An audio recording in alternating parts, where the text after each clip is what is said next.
Oh boy. Well, in the meantime, welcome back to Hyperviolent, of course. Last time, yep, this was the room. This is the room where we got fucking exploded. In fact, I think I heard that guy beeping at us. This guy over here. It's gonna do exactly that, fucking blast mass of the rocket.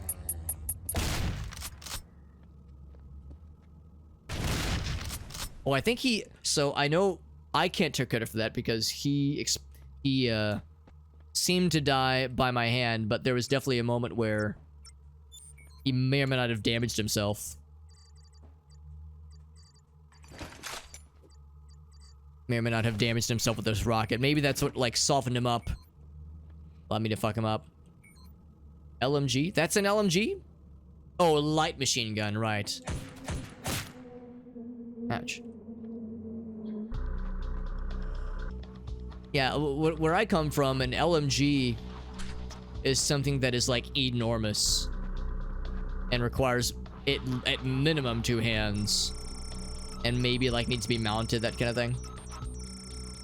Engineering deck, Sentinel manufacturing zone, oh my. So the idea of an LMG, I think what they mean is like an SMG, like a submachine gun.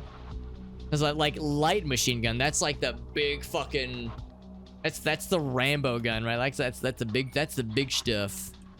Can't pick that one up. Inventory's full. Let's do another heal, especially now that we're gonna be fighting things that have rockets. Okay. Unload and discard.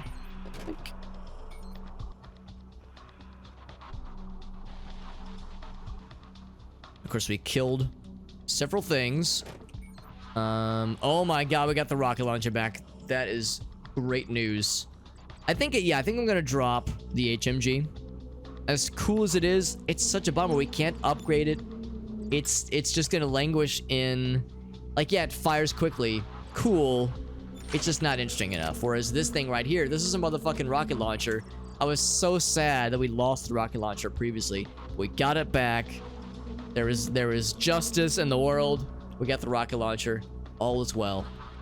Which is especially worthwhile because we're starting to fight enemies that they themselves shoot rockets. So if there was ever a time to have explosive rocket capability, this is it. This is it. Okay, I'll do one more heal.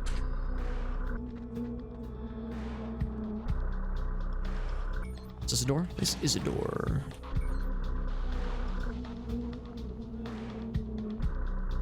They said this was a Sentinel manufacturing plant. It makes me think we're gonna be fighting giant robots at some point. Lots of grenades. I'm actually starting to find grenades now in the wild, which pretty much never happened. Wait, those guys aren't ranged. They are melee only. These fellas right here.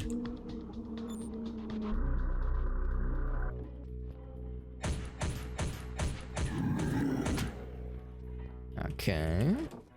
Power cells. Or these creatures, which, you know, from a distance are much easier to deal with. Bloop. And bloop. Yeah, when there's like 30 of them swarming you. Oh. It's a little scary.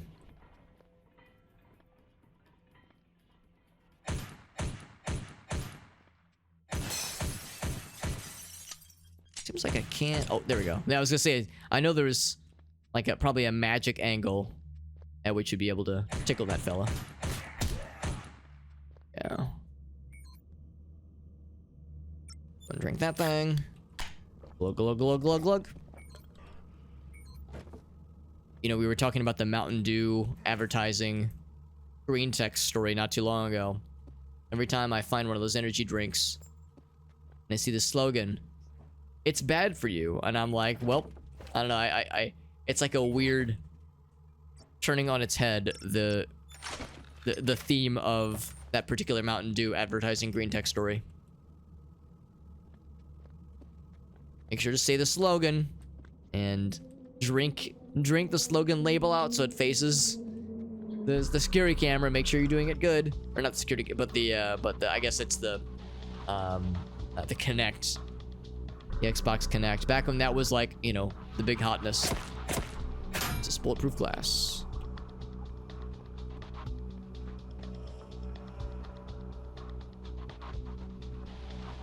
Okay. Anything else down here? Thinking maybe this would lead to something.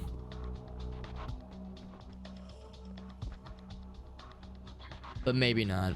There's still the other direction we could have also gone. Down that other corridor. But it was all shadowy and dark, and it made me a little bit scared.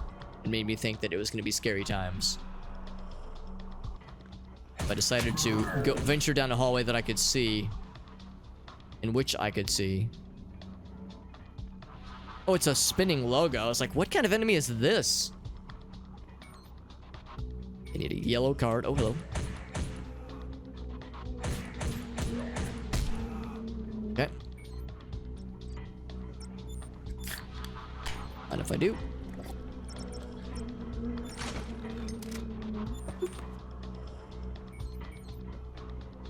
Yeah, I saw the spinning logo. I thought it was an enemy, and I was like, what kind of strange spinning enemy is this?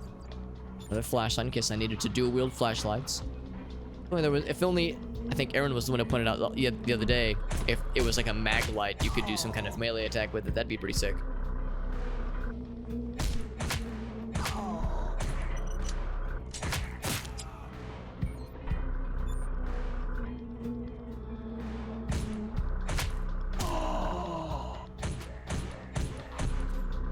The one downside with the way this game does, you know, the fact that the game is very dark. Like, yes, dark literally, but also, like, thematically, but also literally. Is that it is oftentimes that I'm very much disincentivized from using the really cool, fun weapons. Because it's so hard to see without a flashlight. I knew it was gonna be shooting rockets at me pretty soon. Like, even with the flashlight, it's kind of hard to see down that hallway. Nope, still hit me. And he still got my ass. Damn. I think in that case, I think I do just kind of have to. Let's do the last one. I have to just bite the bullet and hit him with like the big scary guns and just kind of hope that the lack of vision won't be a problem. Like, here's a good example right here, especially because like the inventory gets pretty full and there's really not a convenient way to be able to switch around like that. You have to drop something to make room. What's this one?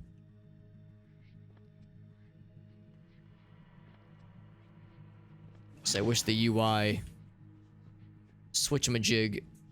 I guess this is where we came from? Yeah. I wish the UI, what am I trying to say? I wish it was a little bit more dynamic where, like this, I can switch to one of the two-handed weapons, no problem, but I can't switch back. Because it says, oh, there's not enough space. And it's like, well, there is space, but it won't let me, like, just replace a two-handed weapon with a one-handed weapon. I have to drop it on the ground first and then switch that around. It's like just little things like that are a little bit tricky. But yeah, in this room, we pretty much want to use the shotgun. Got a rocket man who's out here trying to get our asses. Yeah, those guys, not so much of an issue, but this big fella over here.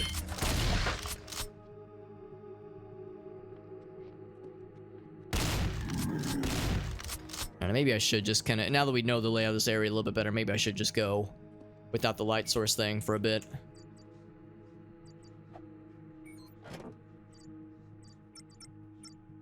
Just unfortunate because, you know, since I'm streaming, I very much have my visibility that I'm considering, but also the viewers' visibility.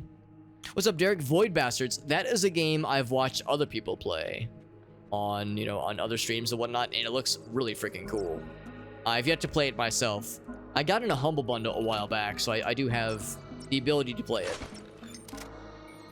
I've yet to try it out, but it looks super, super cool.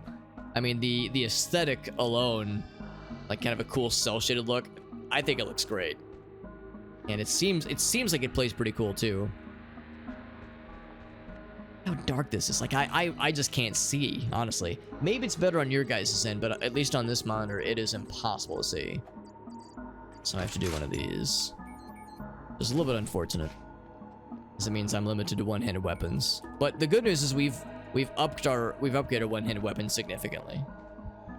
So our one-handed weapons are pretty strong.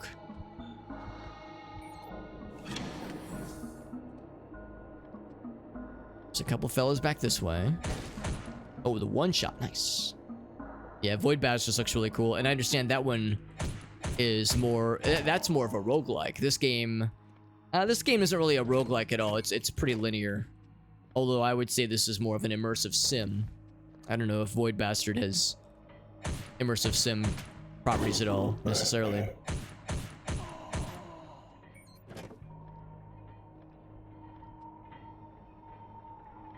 Some of those kinds of terms are a little bit hard to define in some cases, though. Like, there's been a couple times where I've been in a situation where I'm, like, describing an immersive sim to someone.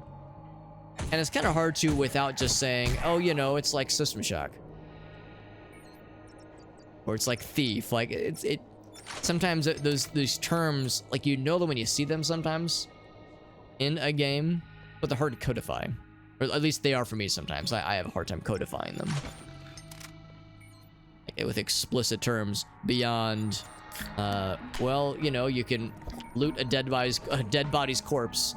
And then somebody goes, well, isn't Skyrim a roguelike or an immersive sim? Then you go, not really.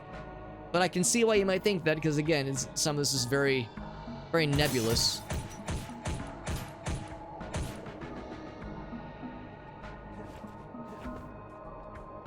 And of course, there's a lot of overlap with a lot of games, so it makes it a little bit tricky sometimes. Alright, so we cleared out this room. Remember that glass is bulletproof, of course. This glass also appears to be bulletproof. Oh, I guess there's no glass at all. I can almost jump up there. So he's gonna jump down. Let's see, what's that one? Capacity, yeah, which does us no good. We have, unless we can increase the capacity of the rocket launcher? No. And I think we've already tried this. Can't use damage increase? Yeah. Yeah, nothing can be enhanced, ever. Only the starting weapons. And they quickly outlast their usefulness.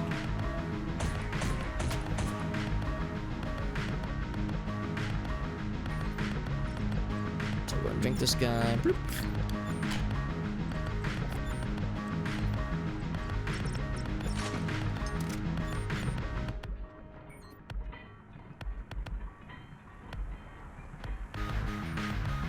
Okay, so yeah, this is where the scary rocket fellow was gonna be.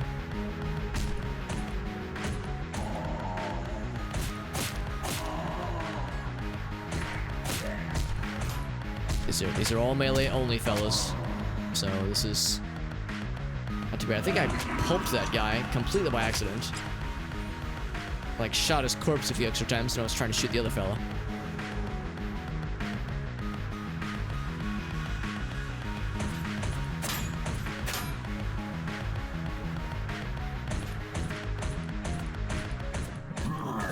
There we go. All right, so let's go ahead and actually hold on. We have the sniper.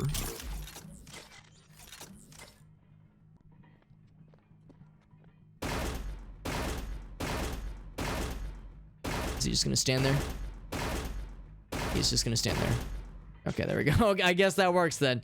Yeah, I was in my mind I was like, well, once he starts shooting, I'll move because I'll be able to see from a decent distance. But then he was just like, nah, I'll just be chilling here. It's fine.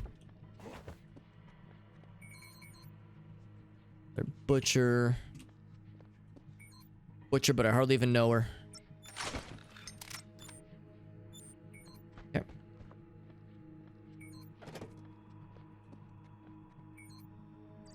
Of course, they got rockets, which we will most likely eventually need because we're gonna have another boss battle. It's gonna happen. Completely inevitable, because the boss we fought, he escaped. Does this hurt us? That does not appear to. It is hot though, 111 degrees.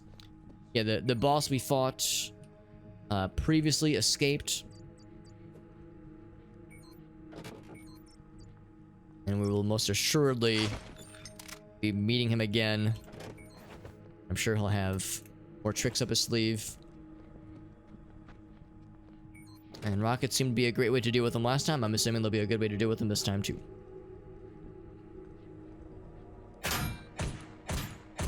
And last time we saw one of those kinds of power cell things, it was explosions and damage was the solution.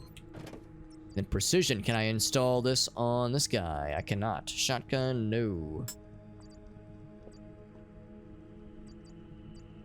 Drop that one.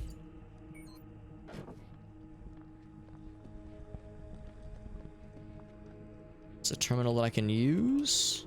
Does not appear to be.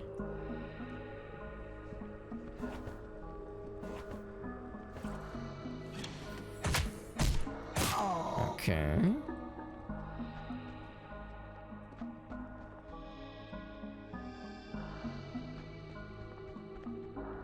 So ultimately we need some kind of key card. I think it was a yellow key card.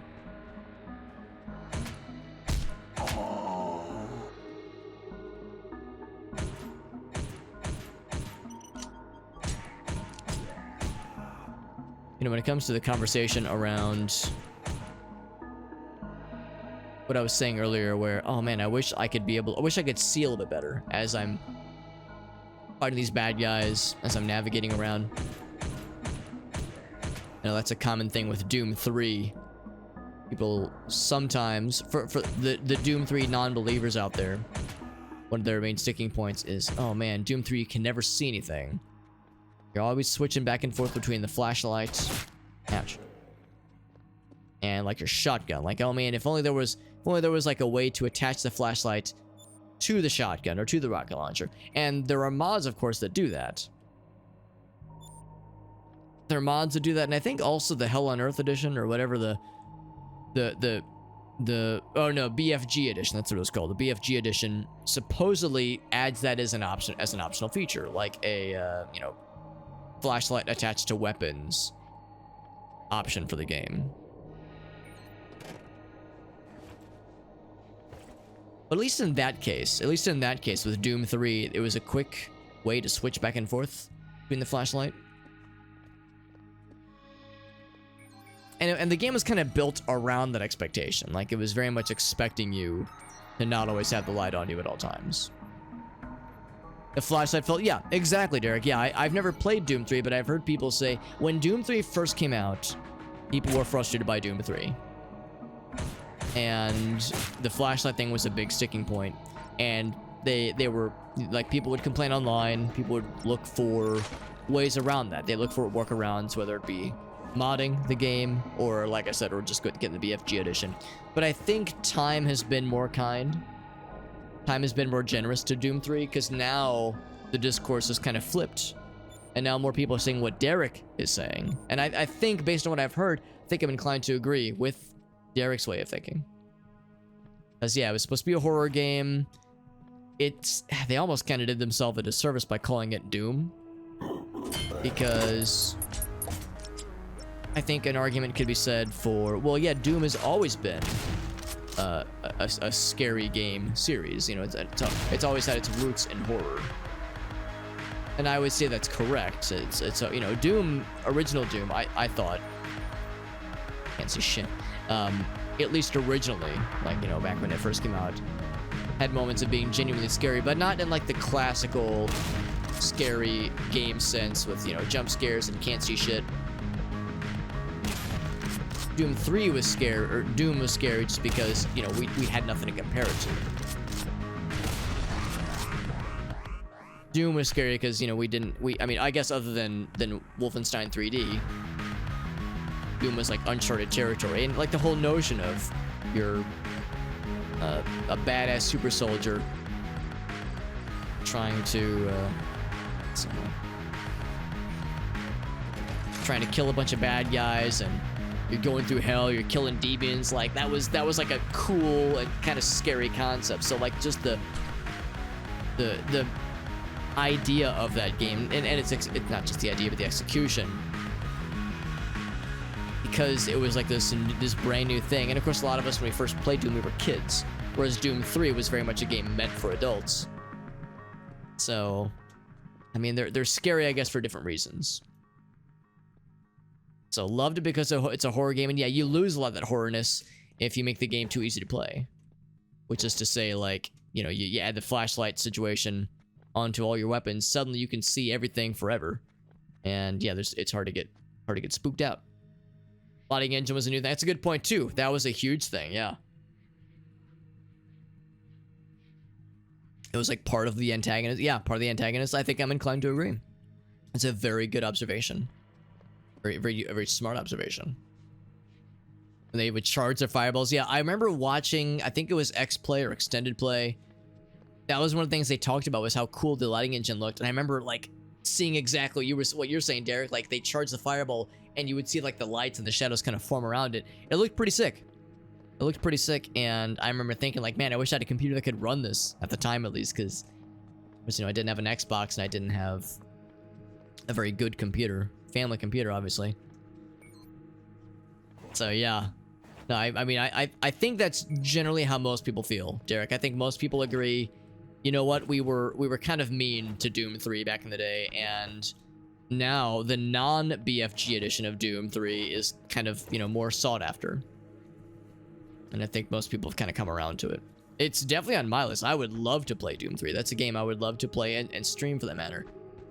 So that's absolutely on my list. And I think I'm in the right mindset to, you know, to enjoy it the way it was meant to be.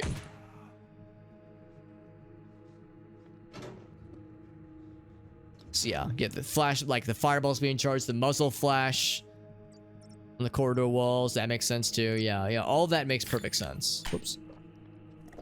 It's always fascinating to me when that kind of thing happens, when like a game has like there's a thing that's either new from an established series and it takes kind of a left turn, it throws people off, and the reception is kind of frosty sometimes. You know, sometimes a game comes out and you know, gamers, we just weren't ready for it. We weren't ready. The reviews are bad. The critical reception is bad. The user reviews are bad, and it's just not a good time. And the developers are like, "Damn, bro, we really missed the mark, right? Like we misread what the gamers wanted." And then some time goes by, and then somewhere along the way, people start looking back and they go, "Shit, man, this game slaps. We were wrong, or it was just ahead of its time. Like we just weren't ready for it." You can get on good. That's a good point too, because I don't think you can get the BFG edition on Steam, but I'm pretty sure you can on Good Old Games. And of course, GOG or Good Old Games. I mean, they do sales on a pretty regular basis. We'll have one, I'm sure, fairly soon for the holiday sale, inevitably. What's up, Aaron? Doom 3 demo. That's pretty cool. Yeah, the movie. I feel like I heard something about that, where yeah, the movie had some strangely interactable features for like the DVD version of the Doom movie,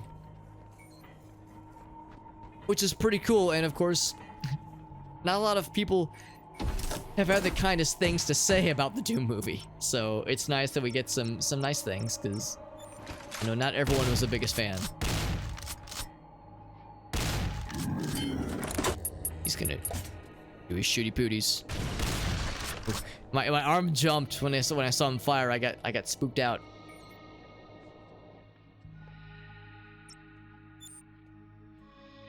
Fine, I'll just fucking splat you out then. There we go.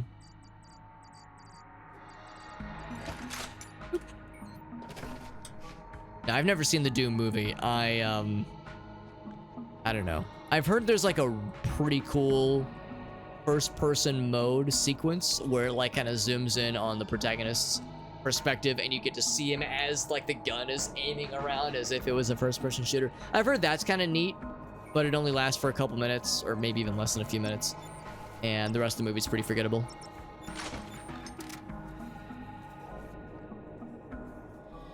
Escort a guy with a lantern.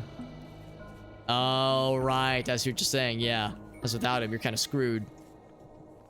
Unless you're playing on the BFG edition. Yeah. It wasn't called Doom. Yeah, for Doom 3. Oh, I have to shoot it. Just shoot it, folks!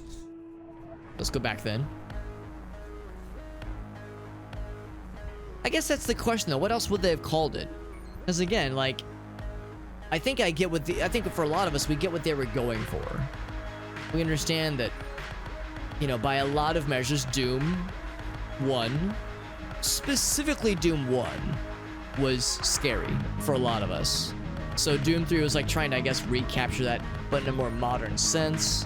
So like, yeah, Doom 3 is, by many measures, a worthy sequel to Doom, you know, to Doom 2 being brought to like a more modern audience, that kind of thing. But at the same time, yeah, again, expectations, right? Because it was the first Doom game in a long time. So, yeah, I can see that argument for and against it. It was still fun, though. It was still fun, yeah.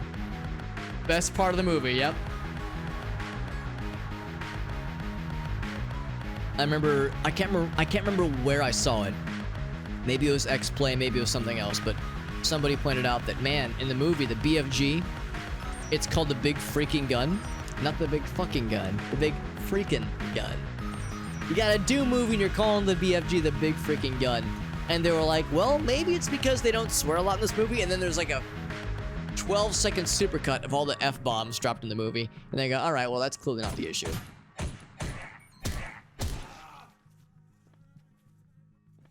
The lighting was pretty revolutionary for Doom 1. Yeah, I mean, there's a lot of things that Doom 1 did extremely well. I don't know if they meant to make the game scary necessarily. And again, the game was probably, for a lot of us, we first played it as kids.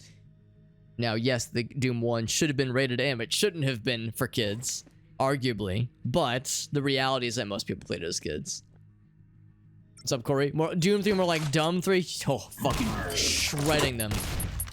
Corey says, I'm gonna take these motherfuckers down a peg. Oh, the game crashed. Oh, heck. Unable to find any instance for object index 187963, name undefined. That is a shame. Although we just saved. We just saved, so it's fine. Code error. There it is. In case you wanted to know what the code error was. It's good to see you, Corey. Thank you for what's it called? Pinning that message. Now, Corey, you are also a mod. Corey could have pinned his own message. Self-favoritism and such. Let's relaunch the game. Should be okay. Actually, what if I say clear? And then close. I guess I have to say abort. Okay, so it kills the game. I was about to say, can I just keep playing? That's always scary. Like an error happens and the game just keeps executing and you're like, oh boy. What other things? Uh-oh. Oh, that's not good. Uh-oh. Ooh, that's not good. Ooh, boy. Yeah, PC barf is right. Ooh, boy. So that killed several things. Oh, boy. Some shit is going down. Oh, my God.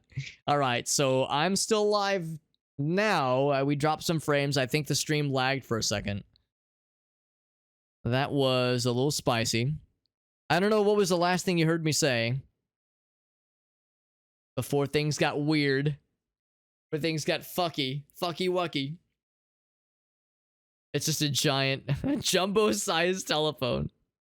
Big freaking gun. Oh, freaking with a PH. There you go. Corey says, I set your PC on fire. It was such a sick burn, Corey. It fucking eviscerated my computer. Rightfully so. All right, we're still live. We're still live on both on Twitch and on TikTok, so we're okay. We're rebounding after that little snafu. So it killed a couple things. I think it killed... Actually, no, it didn't kill Steam. I've had instances where something like that happens. You know, an error happens in the game. It makes OBS freak out. Sometimes it kills Discord randomly. Just relaunch the game. Again, we just saved, so it should be okay. Yeah, PC code barf. Are we ever really alive?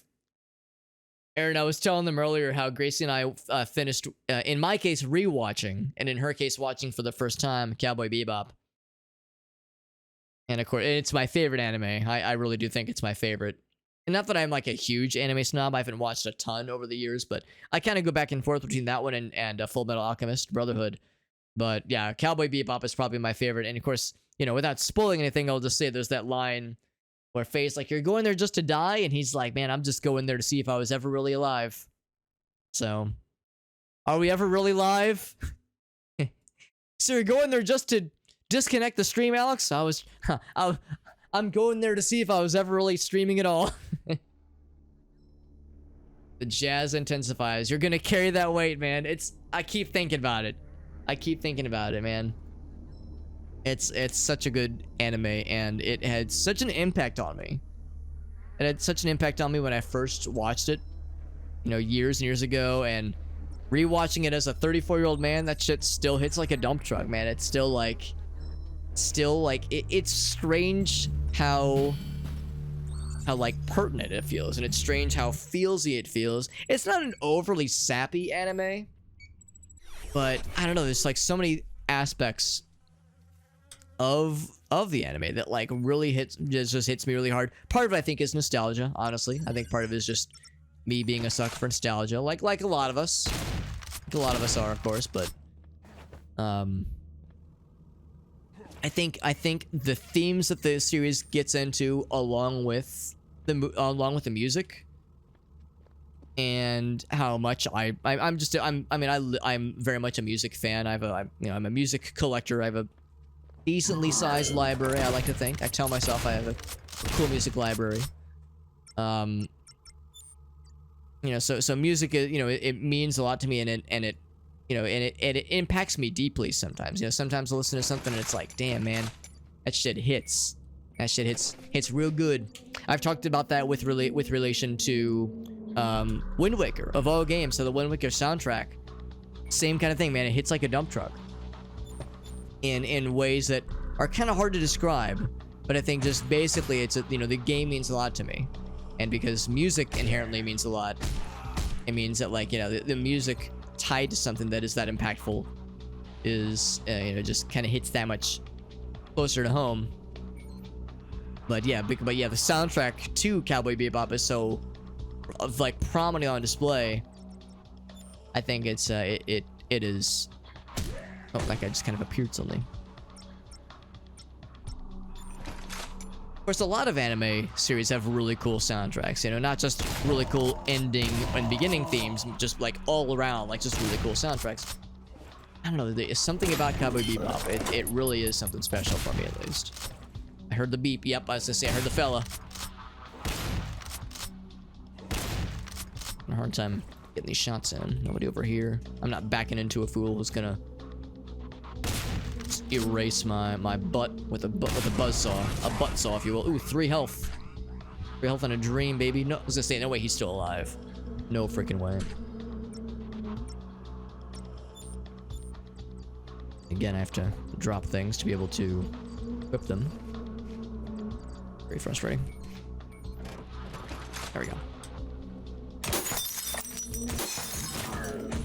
It's kind of hoping I could shoot through the glass, maybe. Yeah, Akira, or Akira, rather. I've never seen Akira. I'd really like to. That and... well, I guess it's a movie. But yes, I really want to watch that one. I've heard it is extremely, extremely good. And very, what's the word? Very... yes, innovative, but, like, inspired a lot of things. Another rocket launcher. I will drop my current rocket launcher. 10 and 8. And compare it to this one. See if it's been... no, it's the same. Okay. And just the off chance that it had, you know, some kind of enhancement on it. Yeah, very innovative, but yeah, like, it went on to inspire a lot of other movies and anime series, and just cinema in general, honestly. Animation and cinema.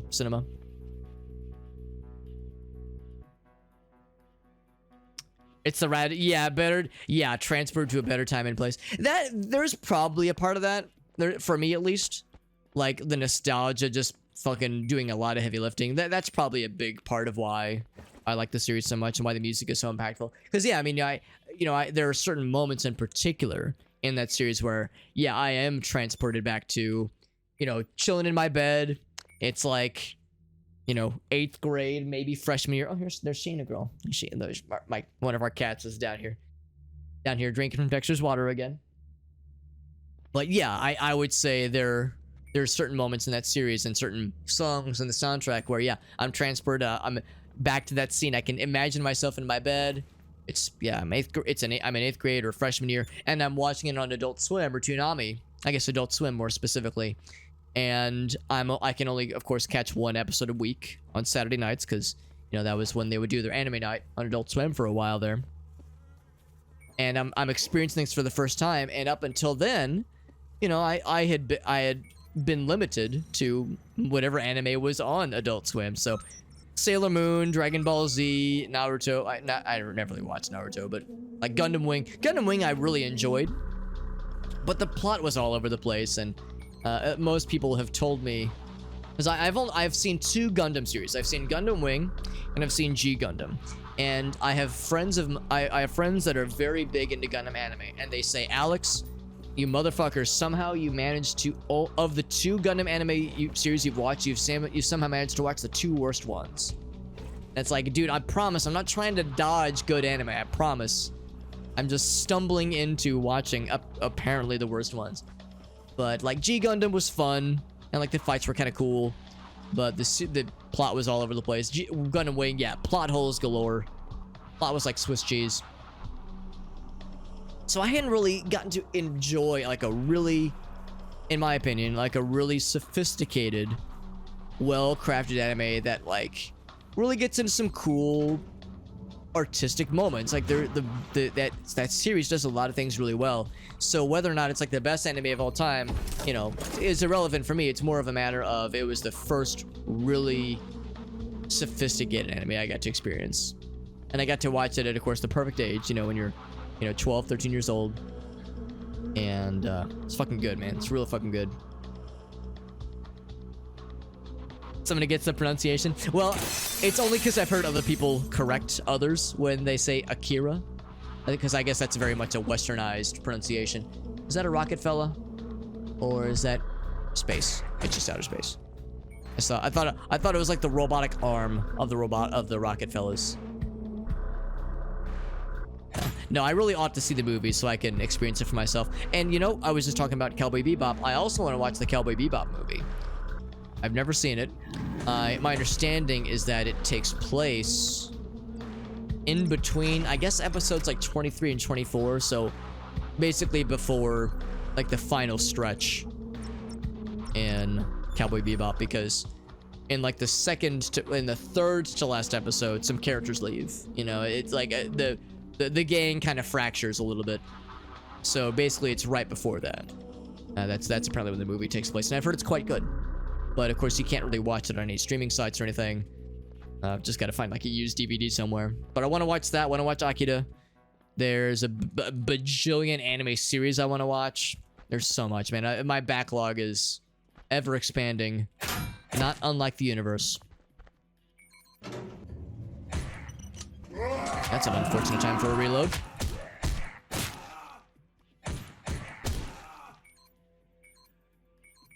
All right. Well, like, we wait a second, make sure there's no one else. I'm gonna drink this one. Yeah, pushes up the, yeah, actually, yeah, exactly. Same energy.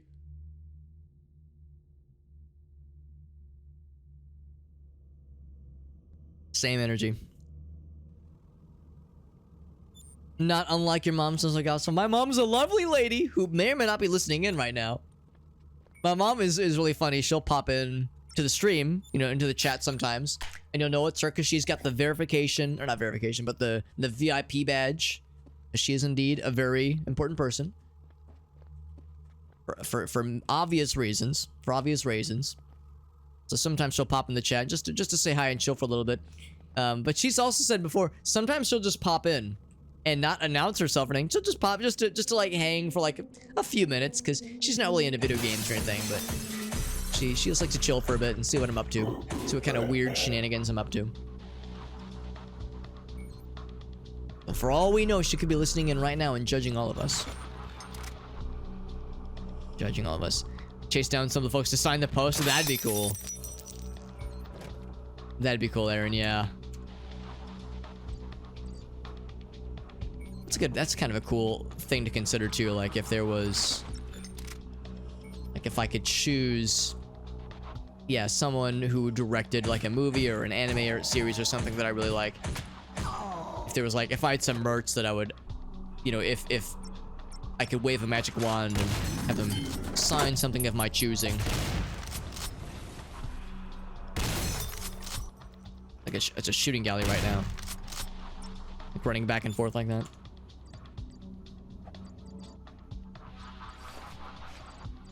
To the side. Okay. Boop.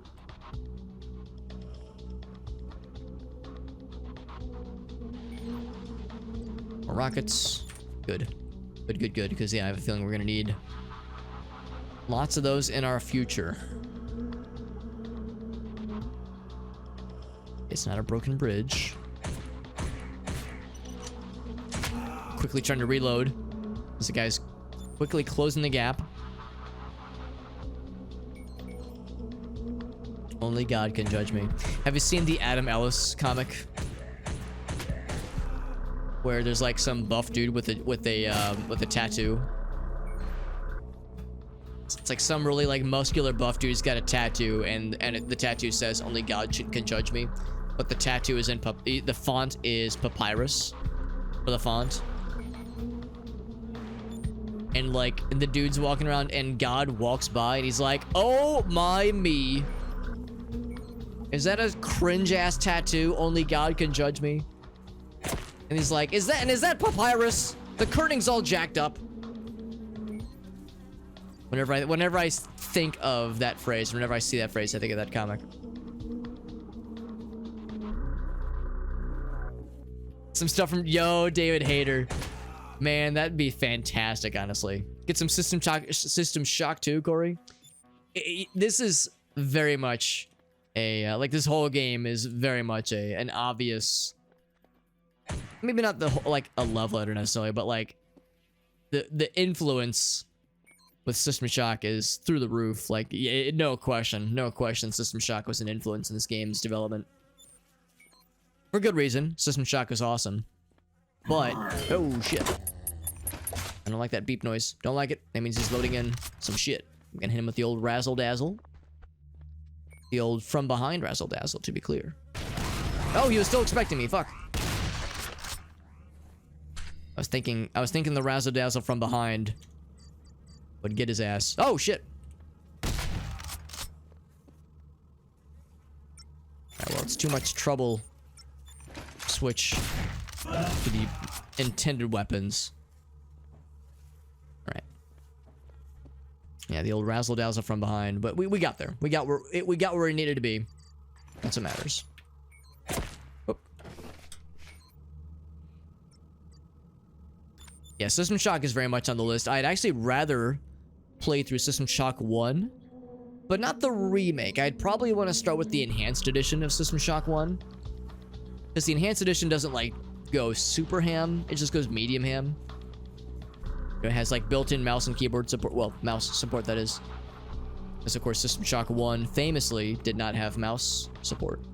Or maybe it did, but it like was, you had to like, you couldn't aim with the mouse, or at least not by default. You had to like use a mouse cursor, like an in-game mouse cursor to like interact with menus and that kind of thing. So it seemed like System Shock 1 had not aged very well from a usability and playability perspective, but the enhanced edition seems like it cleans up a lot of those issues, and also maybe makes the graphics a little bit nicer, but leaves the spirit of the original intact pretty well. So I'd want to do the enhanced edition of System Shock 1, and then maybe the remake, just because I've heard pretty good things about the remake.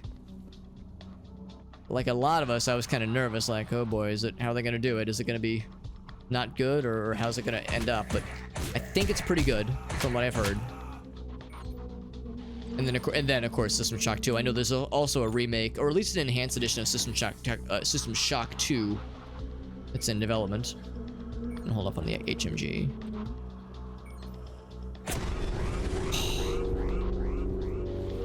That's unfortunate. I know it was gonna do that big of an explosion.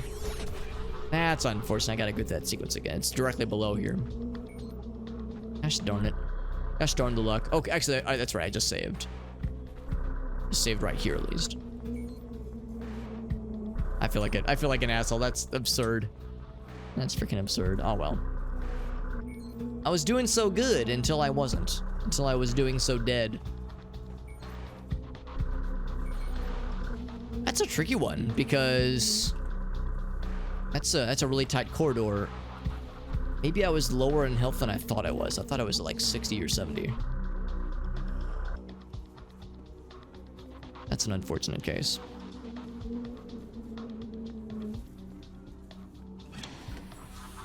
The old from behind razzle dazzle. We'll call it the jizzle drizzle. I love it.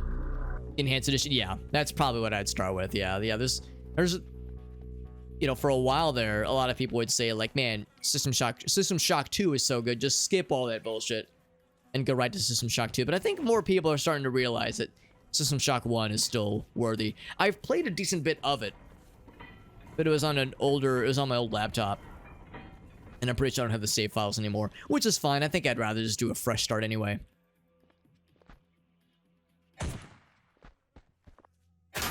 Okay, but so by that point I'd already exploded that. I remember where... Over here? Where that area was. It wasn't back this way. So that is locked. Yeah, I can't even click the use button. The Grand Tour? I don't think I recognize that one.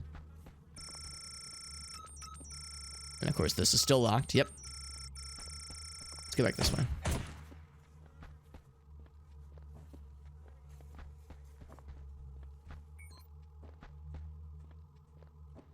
Maybe it was this way. Surely I'll know when I see it. Actually, yeah, this... Wait, was I just here? Yeah, I was just there. Maybe that's it, though. I remember there was... Was it? Is it through this door? Because we just... By this point, we just got a new key, and that's when we saved. Oh, I think it was in this room. There's a button. Yeah, it came from there. There's a button along the wall. Okay, maybe it isn't this one then. So we can just jump up here. There's another room with crates like this one. That's what I'm looking.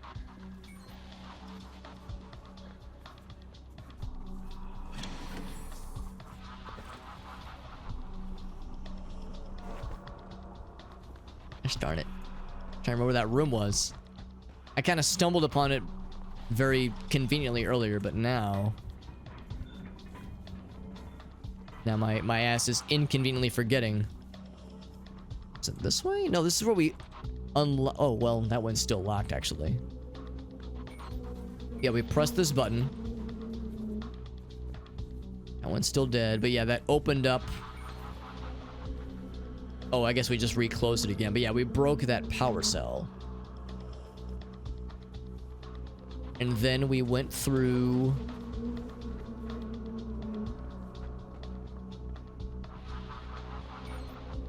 this other room. God, not there. God dang it. Man, my kingdom for a map. Holy shit. Either for a map or for a functioning brain that has object permanence so I can remember where things are. Reference to Jats or Yats? Max Rebo. Is that is that like a kind of an off-the-wall Star Wars character? That sounds vaguely familiar. Oh, Top Gear. Oh shit. Yeah, UK Top Gear. Yeah, I have a couple friends that, and also family members actually, that watch that show a lot. But no, I've never really watched it. I'm not a huge car guy, so it's and I recognize that there's an audience for that show that is not necessarily car people. It's, you know, have to be a car guy or a car person to like the show. But like, yeah, of the clips I've seen, it seems pretty fun. It seems like pretty charming. So I can certainly appreciate, you know, what they're going for in a general sense. Okay, maybe was it this room, or was this the same room I've been in like 4 times now? So my guy's constantly getting winded because I'm sprinting so much trying to find where to go.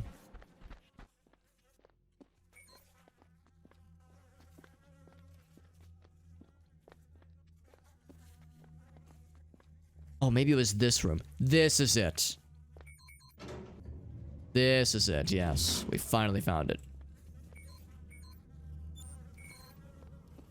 So yeah, have this blue key now, which we previously did not. Oh, you're right. Yeah, the genre of the Cantina music used to be called Jizz. Canonically, it used to be called Jizz. Because that was before it had a NSFW connotation. And of course, Lucasfilms trying to be family friendly, realized, like, oh god, this phrase has escaped our clutches. It's got, it's like flown out from underneath us. We can't control it anymore. We gotta change the name.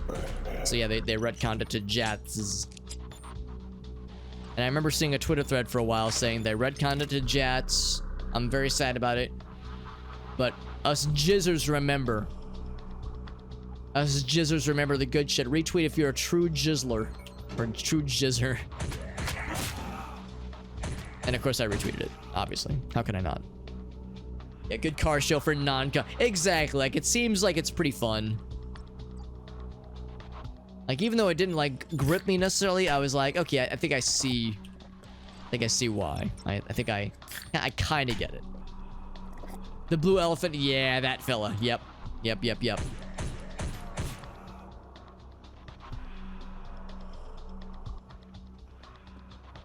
Yeah, he had like the keyboards that kind of like were all around him. The panoramic keyboards. And of course he's an elephant lad, and he's got a big old trunk. So presumably he could use that trunk as an 11th finger, an 11th appendage to press more keys if he wanted to.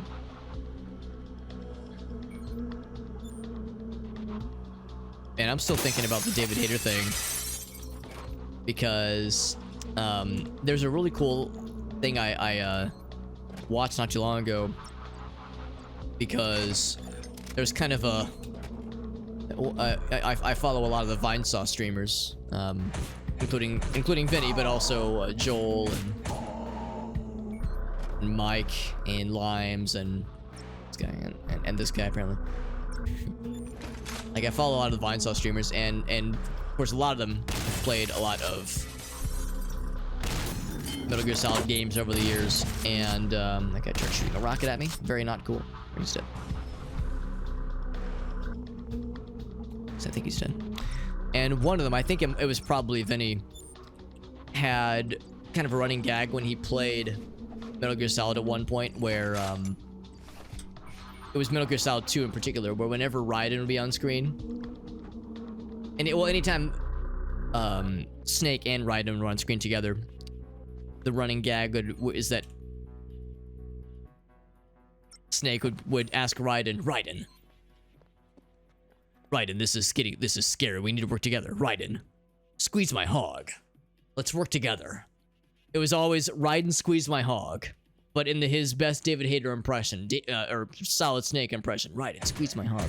And of course, you know, the viewers loved it so much that to celebrate the end of the playthrough, somebody hit up David Hayter on Fiverr to record the line, and he's like, in the video, he's like in a fucking car wash or some shit, just chilling, and he's like reading the line, and you can see he's like trying not to crack a smile when he says the line. These guys just throwing themselves at me. Again, I don't know if it was Vinny or if it was someone else, but someone kind of within that group of streamers made another video not too long ago talking about how they got to talk with David Hayter at a convention, because it was like, you know, it wasn't just like some con attendee. It was like one of these big streamer people, because, you know, all the Vinesaw streamers, they're all partnered streamers who are pretty successful and have like pretty decent followings. So, you know, they're invited as guests, which means that, you know, they're in like the guest area, they're in like the green room areas. And maybe it was Vinny, maybe it was one of the other ones, but they were saying that, yeah, they got to actually have get to have a conversation with David and just chill, and not just like, oh, I'm a big fan and I love your work, but like legitimately get to like talk about, oh yeah, what you've been up to lately, what are some projects you're excited about, and just kind of shoot the breeze. And at some point I think Vinny did get to meet David, and he was like, He's like, oh hey David, yeah, my name's Vinny. By the way, I'm the squeeze your hog guy. It's like I'm sorry. My knee-jerk reaction is to apologize. It's me. It's my fault. I'm the squeeze the hog guy. I'm sorry you got put through that whole thing. And apparently the story goes he was like totally down for, like David is, he said he thought it was hilarious. Very much into the fan-friendly, goofy stuff like that. Like, not at all, full of himself or, like, thinking it's beneath him. And, he was saying how later that night, a group of them went out to eat at, like, a local restaurant. And it's like a big group of them, so it's not just, like David and like a few of them. It's like a big group, so there wasn't like a ton of opportunities for one-on-one conversations with them necessarily, but there were moments apparently where like they'd all be like laughing together and chilling together, and one of them would point, one of them make a reference to something, and he would hear David Hayter and like in his part of the table go, Vinny, what? Squeeze my hog. It's like, fuck, like it became a bit, like it became a thing, and there was like a moment where he realized, like, holy shit, I'm just hanging out, just broing out with motherfucking David Hayter. Like, what is my life right now? And I'm like, man, I'm envious. I bet that's so cool, just to have like goofy palling around moments with motherfucking David Hayter. So it goes to show that David Hayter is like obviously like down for like the goofs. Like, he's not full of himself, not like, oh, I'm beneath this bullshit. Like, clearly he's down for the goofy stuff. It sounds like he's quite fan friendly and is like, down for conventions, because you know how it is. Like, I'm sure that shit's exhausting. You're meeting people, you're shaking hands, kissing babies, you're signing stuff, you're say the line. Like, I'm sure a lot of that shit's exhausting and probably takes a lot out of you, but it goes to show that there's nice examples where someone in his position is still able to have fun with it and be fan friendly and be goofy and be silly. That's nice. I like that kind of stuff. Reminds me of Charles Martinet, who I have gotten to meet. There we go. Just shoot from behind. I've gotten to meet Charles Martinet. A lot of us have, because he's been to St. Louis a few times. And, he's a perfect example of someone who's extremely fan friendly and is just an absolute sweetheart. And same kind of thing there, he goes to conventions all the time. Of course, now he's the Mario ambassador. He's the official Mario ambassador. So he is clearly very good at fan interaction, going to conventions, signing stuff, doing the voices at will. And same thing, man, I'm sure it gets exhausting. I've seen the lines for his signing sessions. I've been in those lines. So he is, clearly hardworking, like clearly dedicated, and yeah, again, I'm sure that shit is beyond tiresome, but he fucking does it, and he's a good sport about it, and it seems like it genuinely brings him joy to put smiles on people's faces, and that's so fucking awesome, man. Anyway, by the way, I did see the where you said that we almost got him for Missouri GameCon. Oh man, that'd be so fucking cool. The sound of my ass cheeks keeps alerting the guards. Yeah, that would be... I'm sure he's seen and heard it all and probably recreated them all as well, for that matter. But I bet he does it with a smile on his face. Ooh, that's scary. Is that a fall to my death? I'm not gonna try it. Not gonna try it. Say the line, Bart! Because, like, I don't really know if I could blame somebody for being in a situation like that and maybe not seeing it so positively. The idea of like, oh, my work is being reduced to like meme status. I'm sure that, yeah, I could see how it could have like a negative connotation, and I could see where someone could feel like it's reductive a little bit.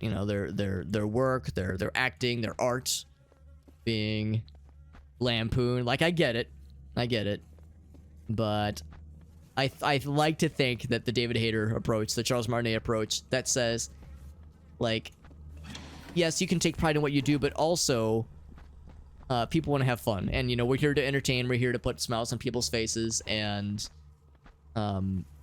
that's awesome. I bet that's like a really cool thing. That's a really cool thing, and it's cool that they're willing to do it, and that they're willing to Go to conventions, meet the fans, meet the peeps. Good stuff, man. We like that. We like that a lot. I think it was up this way, by the way. BT dubs. Now that we've exploded the power cell, there's another door that's open. I lied, it's not up this way. Would like to be a voice actor? Man. Live my life just devolving to a wheel of quotes, yeah. Just be a human soundboard. Hey man, I would gladly, with zero shame in my heart, be a walking and talking meme dispensing soundboard if it paid the bills. And that's, you know, and that was like the extent of my responsibilities. Perfectly fine. Perfectly fine. No shame. No sense of lost artistic integrity. I'd just be happy to be there, dude. I'd just be happy to be relevant, honestly. Like, I'll take what I can get, man. Oh, God says I wouldn't like it. I don't know. The tricky thing, I know I keep like sharing stories of other people sharing stories. The tricky thing, of course, is I could see how that could become not so good, because there was a streamer I was following where he was talking about how when he doesn't really like doing conventions too much. I can't remember which one it was, but he was saying he doesn't like doing conventions as much, or maybe he likes them but doesn't like being a featured guest and like having like dedicated signing sessions, because, you know, you got a big line of people, right? You got a big line of people. Obviously, you got to keep the line moving, so like you don't get a lot of quality time getting to interact with people one-on-one. That's weird. It's telling me that on TikTok that I do not have it set as sensitive only, but I do have it set to like 18 plus only, so I'm not sure why it's being weird. Yeah, TikTok has these weird content warnings where sometimes it says like, yeah, the game you're playing is violent, you should set it to being like 18 plus, you know, 18 plus only mode, or like mature content advisory mode. And I did enable that, but it was just giving me another warning. So it's like, what do you want from me, TikTok? Maybe it got sad because it kind of flipped back and forth a little bit there. But anyway, when that error happened earlier. But anyway, it's like you got the line moving, so you don't get a lot of one-on-one conversations. A lot of the people might just be like, you know, they're pointing their smartphone in your face and they're saying, yo, say the line. You say the line, they go, cool, you know, sign my thing or grab a selfie, and then out they go. So what this person was saying is that they felt commodified after a while. Like after a couple hours of doing that, or a couple sessions doing that, it's like you feel less like a human and less even like a creator, and more of a commodifier, you know, more of a commodity. Or that you're like just dispensing the memes. Oh. Uh-oh. What is it now? Oh boy. Okay, so OBS has not crashed or anything, but the game is acting like it wants to. Or looks acting like it already has. Of course, I'm trying to save right now. The game did crash, confirmed. The data is fucked, and why isn't that in Salesforce? Yeah. That's the thing, we already are commodities, honestly.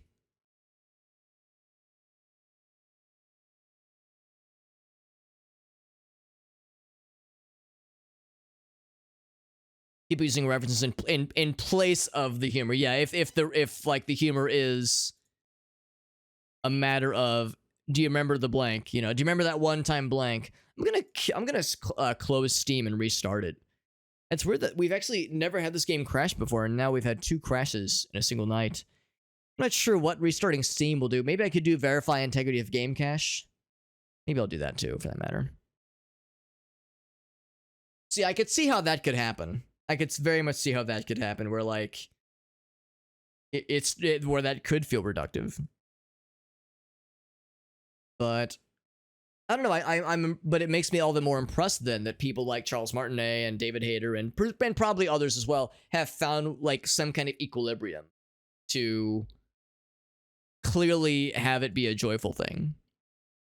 Because either, and of course, at the end of the day, these are professional actors, so maybe they are just really good at acting, and maybe it truly does make them miserable and they hate every second of it, but they're such good actors, they're able to, you know, put on such a happy face, you can, you know, you wouldn't know the difference. But so I mean, there's always a chance that's the case, but it seems like they found some kind of way to make it work for them. So, and I think that's pretty incredible.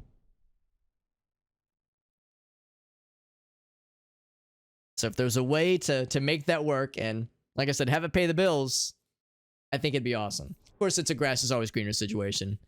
It's like Rossi and Elgaso said. I mean, yeah, and just in that scenario I was describing earlier, just imagining, just, you know, it's long fucking line of people, and for a lot of us, especially those of us such as myself that are introverts at heart, that much socializing, that much dispensing of the socializing battery, of course that shit would get grueling, even in times when it's like very much a positive thing.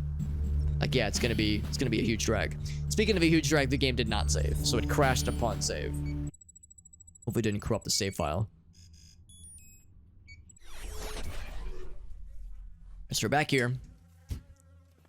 This is the second or third time when I've loaded the save, and this is at the same point, at least at the same amount of progress here. And the good news is I remember now. Part of the struggle was finding the switch, of course, finding this room. The rocket fellas are still the biggest concern. In fact, I think one is going to be coming up pretty soon here. Oh, shot him in the face, and he ran away. There's a second one, isn't there?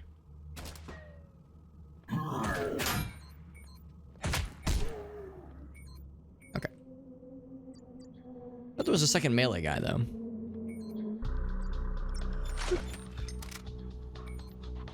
And yo, Aaron's got the bomber friend. Actually, I should pause it. If there is a second melee guy, this would be the time for him to jump out at me.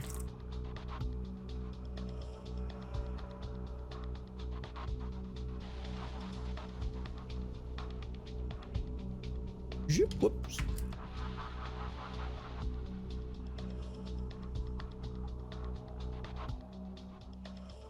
Now the positive end to that story, where I was saying that there was like a streamer I follow that says he doesn't really like doing being like a featured guest at a convention, that kind of thing.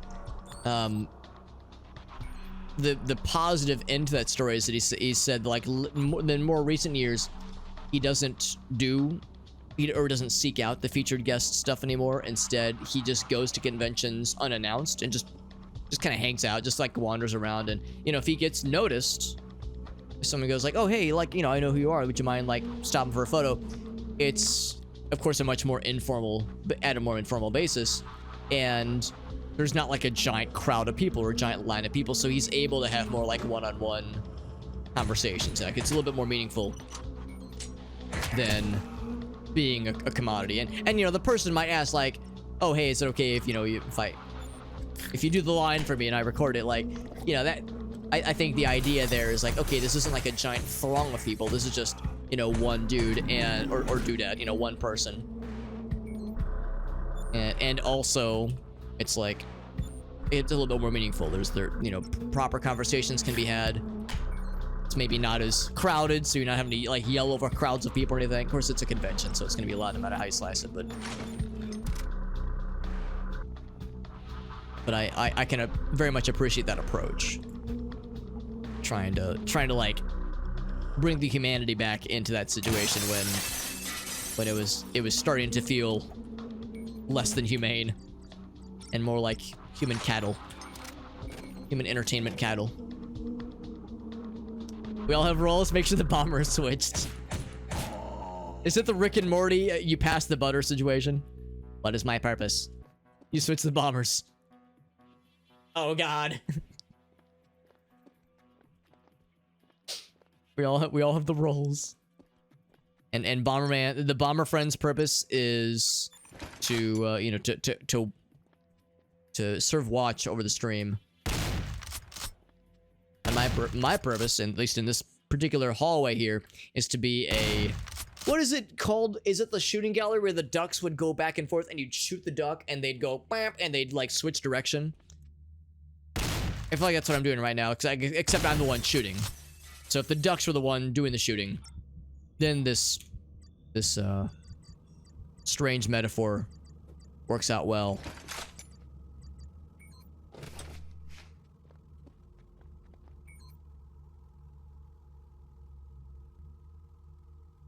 Lazy Game Reviews would do that kind of thing too. Just go to a random convention and just kind of chill and not be like a featured guest. That name is familiar, Lazy Game Reviews. I have a feeling I'd probably know their content if I saw it, or recognize their content if I saw it, rather.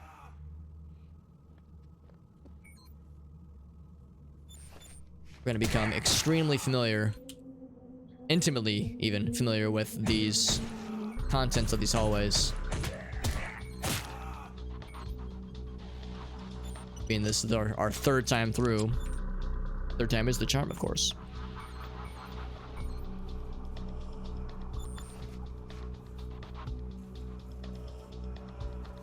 It's the one rocket fella to worry about.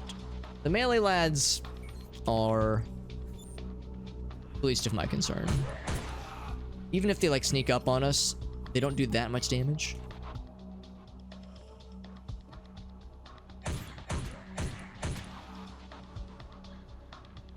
The way their torso just like falls in half.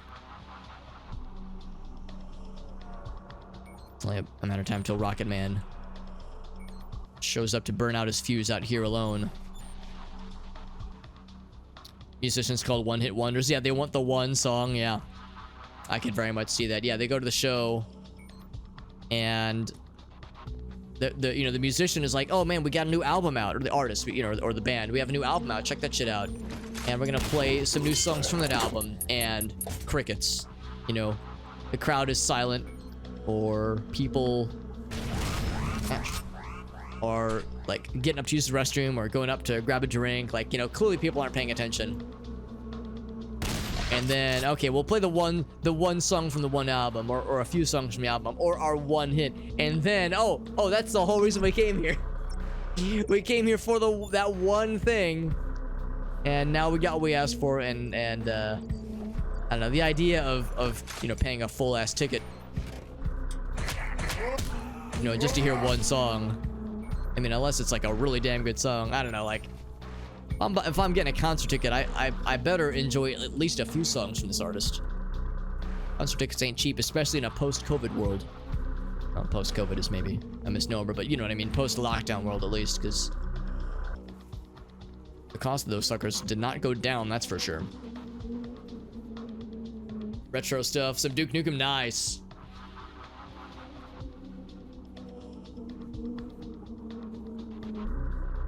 Had a series called Oddware. Oh, cool. Yes, I do remember that one. Yeah, in the trivia.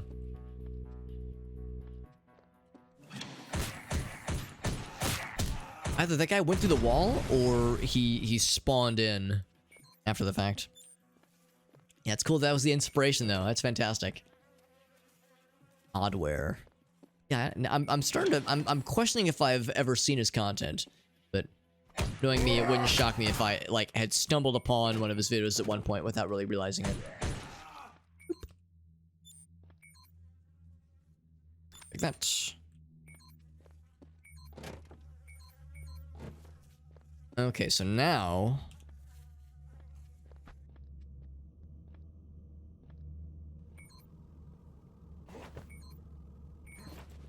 we've killed the power cell. Whoops.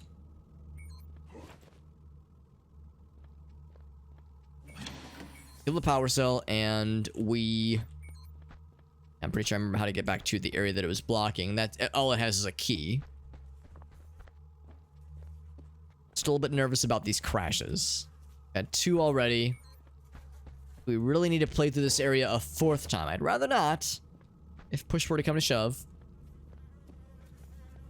Usually more at festivals. That's a good point too, because then it's like a package deal, right?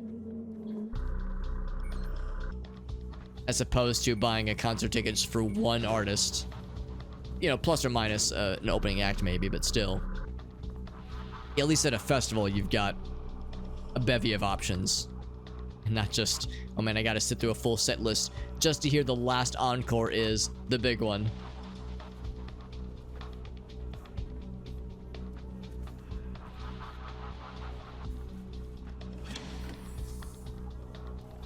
So it was it this way? I was so confident.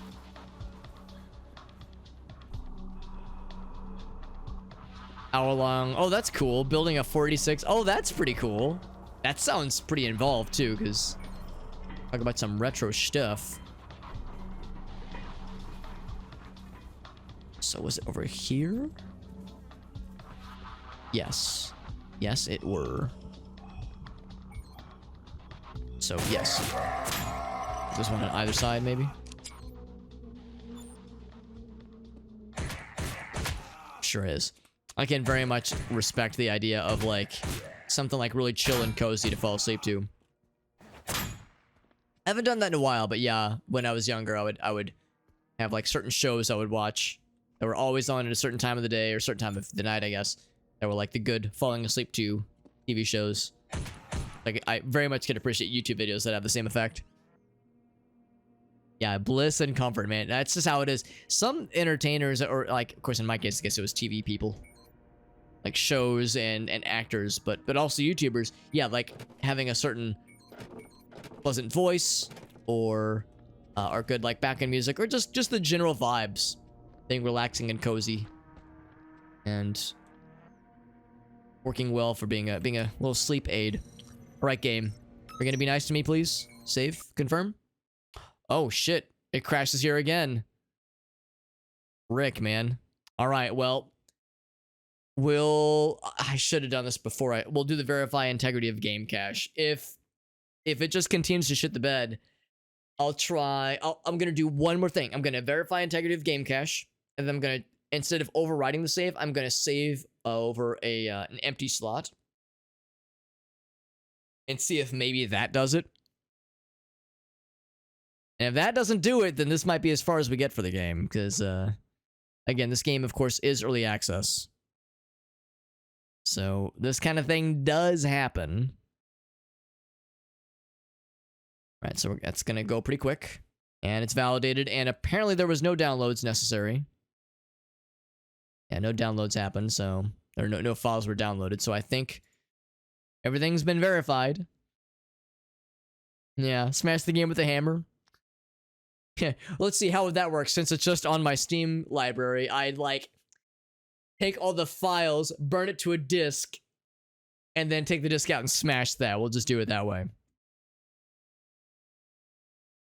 Or take out my hard drive. Take out my hard drive and break the one somehow. So I don't know how we would do this, but find the one sector that has the game files and break only that one sector. Seems like a bit much.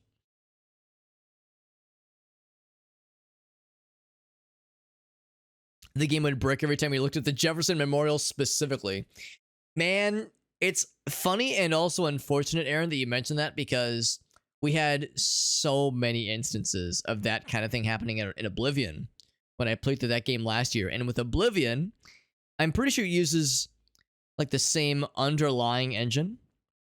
I mean, I guess it's the same underlying engine. It's basically every game they've made since Morrowind has the same underlying engine. But I think Oblivion and Fallout 3 in particular have a lot in common. Because yes, there was one, maybe two instances I can think of in particular where the game would crash extremely hard if I spawned in a certain area and looked in a certain direction. It wasn't at a certain thing, but there was some kind of cell, some kind of exterior cell somewhere out there in this one particular direction that would not load correctly. And if I got too close to it, if I even looked at it, the game would shit the bed. So I remember in particular, I had to like, there was a dungeon I needed to go that direction for a quest. So what I ended up doing is through trial and error and sheer grit of bullshittery, I kind of like, instead of just going from point A to point B, I kind of went like around. I kind of went like a, circumnavigating what I suspected was the problem area. and then kind of came around from another direction and super quickly like sprinted towards the door, you know, didn't look at any bad guys, just kind of kept my head down, and it worked. It worked, but it was a sign of a desperate man attempting desperate things. But it got me where I needed to be. That's all that matters. Yeah, good old Todd Howard. He personally did this to us. You with Fallout 3 and me with Oblivion. And it's interesting to me that the general consensus I've seen with Starfield is that most people like it. Well, most people at least think it's alright. At least, you know, some people really like it. Some people have been disappointed by it and were like, man, I was really hoping for more. But the game's not bad. I don't think that really a lot of people have said the game is bad per se. But I think a lot of people have said like, not quite what I was hoping for, or it doesn't quite match what I was hoping for. But it's still a competent game. Like it's a job done. 69 health, by the way, nice. And it's interesting to me that one of the things that for people that like or dislike the game, they say it reminds them of Oblivion. And for the people that like it, I think they just really like Oblivion. And for the people that dislike it, or maybe were disappointed, they don't like how samey some of the dungeon and planet exploration feels. And of course, this is all hearsay. I've yet to play the game myself. I don't have an opinion that I can offer, so these are not my words or even my thoughts. I'm just parroting what others have said. But it sounds like that game has a lot of Oblivion-isms. And to some people, that's a very good thing, because Oblivion, rightly so, is a very well-remembered game, but there's also the case that, you know, for some folks, they haven't played the game in a long time. I'm not trying to say that they're, like, you know, wrong for liking the game, but it makes me kind of wonder if, at least in some cases, it's like, oh man, I haven't played this in a while and I can't remember. I'm having a hard time remembering what this was like.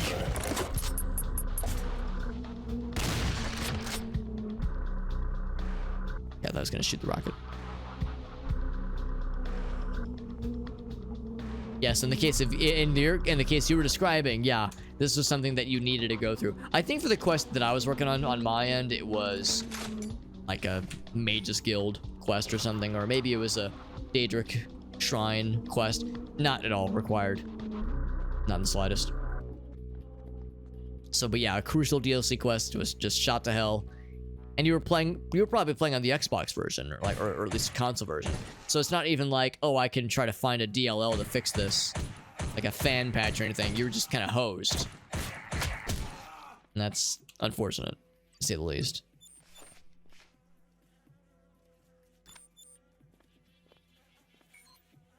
Here we are again, in an area that is becoming more and more familiar to us. Alright. Ability to, for that one dude in particular, one-shot the shit out of him instantly. Yeah, gets blasted every time, like just instantly blasted.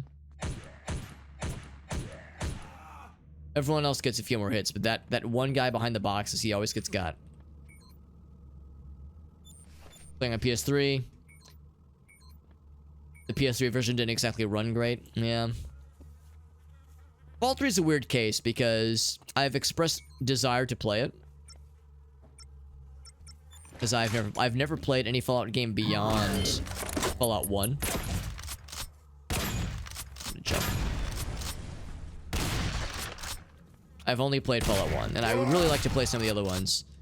And I know a number of people with little urging, little to zero urging, will say, oh, just play Fallout New Vegas. Skip all the, just, you know, don't play 2, don't play 3, don't fuck with any of that. Just play New Vegas. It's the best one. And to that I say, I'm sure it is. At least to some people it is. But I still want to play them all. Like, I still want to play 3. I definitely want to play 2. I've heard 2 is extremely good. But I want to play 3. And I want to play, I want to play through all of them. I've heard 3 has a really cool story.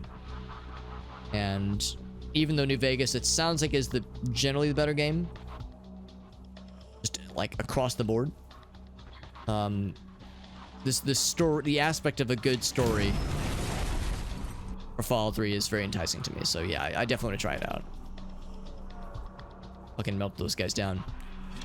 And I remember saying that on stream a couple times, and people would say, "Oh, do you like how do you want to play it?" And I'd be like, "Well, I have an Xbox 360," and they'd be like, "Psh, the console version of that game is unplayable." And I go, "Okay, well, I have it on Steam." They go, "Psh, the PC version of that game is unplayable." I go, "All right, well, all right, smug motherfucker. How does anybody play it?" Maybe the answer is the game is unplayable. Maybe the answer is no one plays this game. No one has ever played it ever. It's literally unplayable, and it is non-functioning forever. Being one of the biggest assholes in the whole wasteland. Crazy to be a bad dude with no regrets. Sounds pretty badass. Tale of Two Wastelands. Or combines both. Interesting. I haven't thought about that. Is it the kind of thing where would that be conducive for somebody in their first playthrough? Or is that the kind of thing where, like, I know the Stalker games have something similar. There's a mod that lets you connect basically the worlds of all, I guess, 3 Stalker games. Shadow of Chernobyl, Blue Sky, and Call of Pripyat. There's a mod that combines all of them, but it sounds like that mod, it's not really meant to be like lore appropriate, and it doesn't really make sense from a story perspective, and it's like that's for the people that have played all 3 games, right? It's not really meant for somebody who's just doing it for the first time. Just playing the Atari Lynx or the Sega Pico. Now I know what the Lynx is. I don't think I know what the Pico is, although was that one of the like the oddball hardware topics from the trivia night, or the trivia contest thing, because like there's like a small little ringing bell in my brain that says like I should remember what this is. We learned last time, don't go this way. Although I'm wondering if I should go back to that first room. You know what? Yeah, let's do that. Let's go back to the very, very, very first area on this floor and use that save over a different save file. Like let's really grind this out to increase the likelihood, or I guess decrease the likelihood of a crash. Increase the likelihood of this thing working. Decrease the likelihood of a crash happening. Yeah, the pure experience, yeah. Because you probably know what I'm getting at, where it's like, yeah, I want more or less a pure experience. We got the save, by the way. Because we were talking about that not too long ago, the idea of playing like Diablo 2 on a CRT. And really, really drinking in the retro feel. But you're right, I mean, this is a different kind of situation, because it's an Xbox 360 game, so it's really a difference of playing it on, you know, still a computer screen separately from New Vegas versus together. So the purity in question is not at all something that I would be too worried about. Just more for how conducive it is, like more for how, or not conducive, more for how cohesive. That's the word. More for how cohesive it is. More for like, is this? So was it this way? I think. Yes. Like, oh, here's a character that only shows up in Fallout 3. And he gives me a mission, and then, like, you know, I go to the area that's only in Fallout 3, and then I just kind of happen to stumble into a Fallout New Vegas area, and suddenly I'm, like, interacting with completely different people. Like, there's no overlap. Like, and it's, like, I guess that's the thing I worry about, is feeling like I'm in 2 games stitched together, kind of by an invisible seam, versus, oh, I'm playing 2 games that are intertwined, intertwingled. It's got a picture of the Pico. Okay, so it crashes here, even on a different save slot, but that's okay. That's okay, because we know we got the other save. All right, so this one save slot is hacked. This one safe point is hacked. Different vibes. Yeah, 3 is desolate and bleak. New Vegas more fun, more jaunty maybe. Liam Neeson as a dad. It's shot by Matthew Perry. You know what? You know what? That's valid. That's purely valid.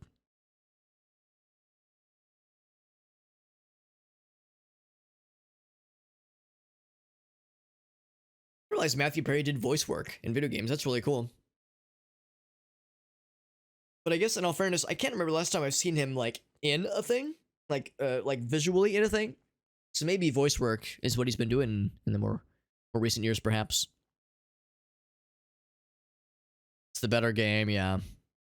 That's exactly it as well, Irossi. I think if I were to play New Vegas first, I would never play Fallout 3 ever. Because if it's the better game, it's kind of like how one of my buddies in college, he played Banjo-Kazooie as a kid and loved it. Loved that game. Then he went back and played Mario 64. And he was like, and this game is very disappointing. Like, you know, what was the hype around Mario 64? This game is like, because, you know, he played it in what would have been the early, like probably the year 2000 or maybe 2001, like, you know, at the very, very end of the N64 life cycle. When, of course, Mario 64 was a launch title. So, yeah, of course, it's going to pale in comparison a little bit to Banjo-Kazooie. You know, more games that were built off of Mario 64 as the shoulder, you know, on the shoulders of giants, right? Same thing happened with one of my other college buddies. He played Half-Life 2 in like 2014 or 2013, and after he played it, he was like, man, that game was like kind of overrated. He was like, it was just okay. But then he thought, but then he was self-aware. He thought about it, and he was like, well, maybe it's because I've played a bajillion other FPSs that are obviously influenced by it, and like considering that game came out 2004, I think, is significant. So I think he kind of realized without my urging. It's not like I had to actually him or anything. He was able, I think, to kind of piece that together, be like, oh, maybe this is why I kind of had that feeling, that kind of response. Bada bing, bada boom, says Aaron. What's up, other Aaron, by the way? Hobbit soup. I love that video so much. There's also the one where it's so fucking stupid. It's like Mario 64 or one like new Super Mario Brothers, but it's inside of a microwave. And it's like new super and it's just the M sound just stretched out for like 10 seconds. It's just the dumbest shit that people do on YouTube, and it makes me very happy. I think I'm the dumbest shit then if I'm consuming this YouTube content and I'm, you know, like the inside of my brain, you know, the fucking monkey symbols thing where it's like you wind it up and it's like banging the symbols and it's walking around. That's what's inside my brain whenever I see shit like that. It's like fucking Alex sees brain dead ass YouTube content, neuron activated. Can't go back that way. Been struggling. Yeah, that's what I've heard as well, Irossi. Yeah, I know he's at I don't know if he's still struggling. I mean, I guess really these things are, you know, you're never truly cured of these things per se, but yeah, I know he's been pretty forthcoming about his past struggles, past and possibly present struggles.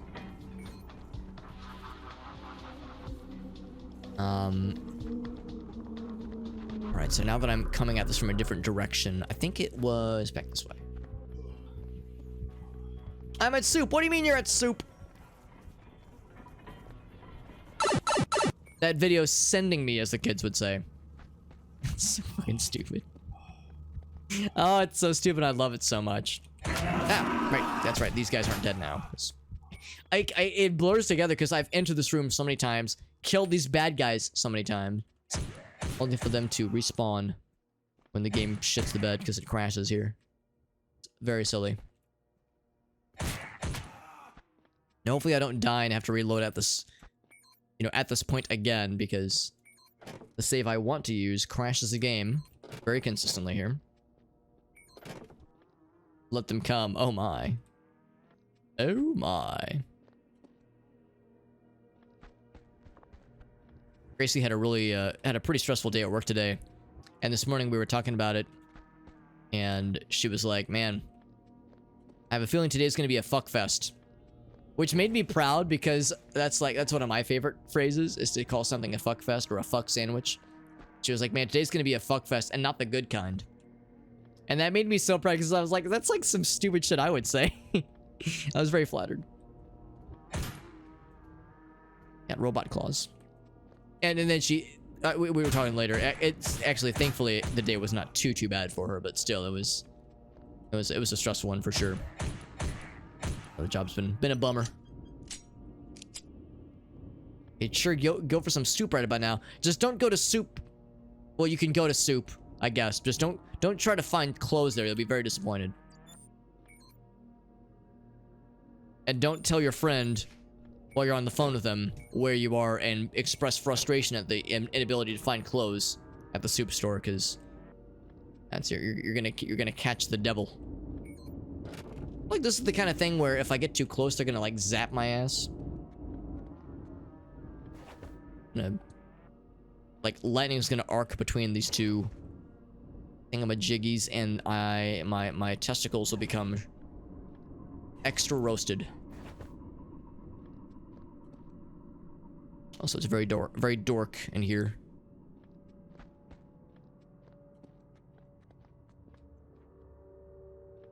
Big open. Are we in outer space right now? No.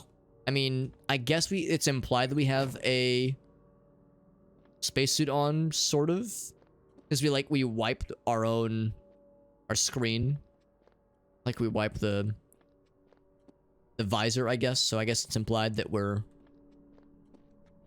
safe, but oh boy.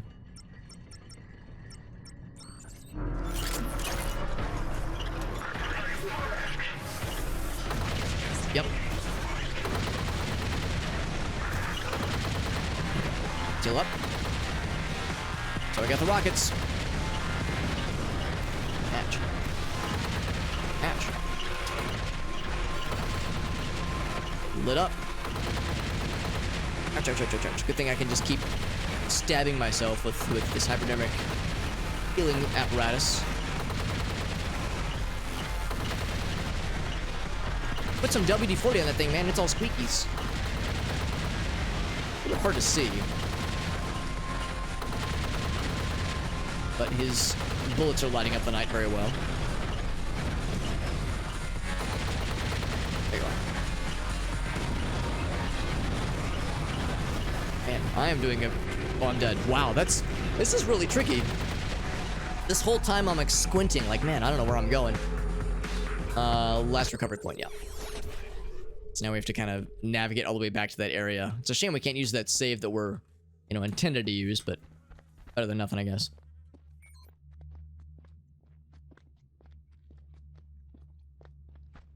If I get too close to that thing, yeah, if I have some kind of nondescript sample in my back pocket or some shit, I'm gonna cause the resonance cascade by accident.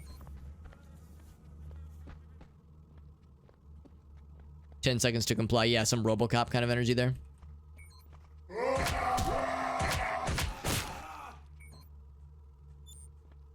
It's a good thing I've been hoarding all these healing thingamajiggies, because this is gonna be a fight where we're gonna be spamming the shit out of that, apparently. Heals for reals. I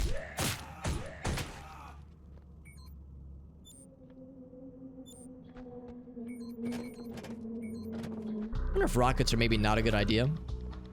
They are giving me an HMG, a heavy machine gun, for free that I'm choosing not to use. I don't know. I see a boss like this, I just think explosives. Explosives just seem like the right call. Call me old-fashioned, but that's just that's how I was raised.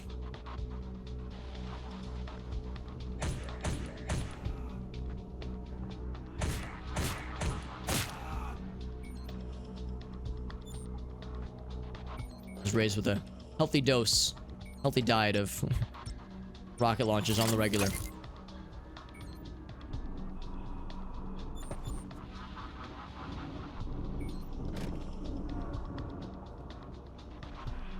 Okay. On the one hand, I appreciate that there's no manual saving in this game. It does kind of have its own vibe, but on the other hand, Wish I could just do a quick save like right here. Maybe I'll hang around out here. Seems like the lighting's a little bit nicer out here. Being able to see where I'm going and what I'm doing would be appreciated.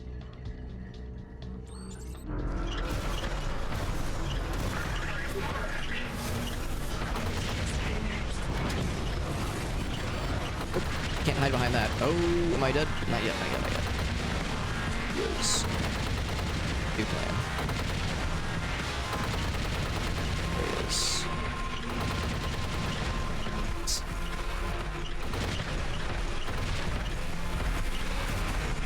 I have to like jump between lots of different parts, areas that are behind cover. 51 health, not too bad. Sometimes the screen gets so red, I'll think to myself, oh man, I just took a fuck ton of damage, and I'll look at my health and I lost 3 health. Sometimes it's like, oh man, I'm getting my ass kicked. Other times it's like, oh, this is nothing.